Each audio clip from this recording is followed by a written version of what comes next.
The Games are now just over a year and a half away, but already the main venues at the London Olympic site are close to completion. At the Olympic Stadium, the structure is complete and seats installed. There's just the field of play to finish off. The wood-clad velodrome has already been tested by cyclists, while temporary seating capacity is currently being added to the wave-shaped aquatic centre. So far so good for those in charge of building work, before they hand over to Games organisers LOCOG this summer.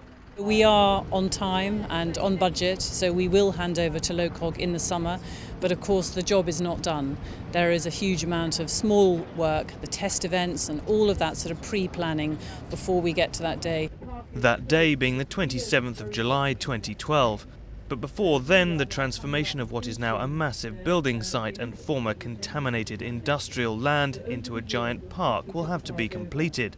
For local residents, the Games no longer feel that far away. I'd quite like to see some of the gymnastics, whilst we might not go to the finals and to the semi-finals because they'll cost more. We'd certainly like to go to some of the other events. And tickets for all events go on sale on the 15th of March this year. But whether or not the Olympic Stadium will survive long after the Games is still not clear. Of the two London football teams competing to take over the site, one intends to demolish the £500 million structure and rebuild a bespoke football ground from scratch.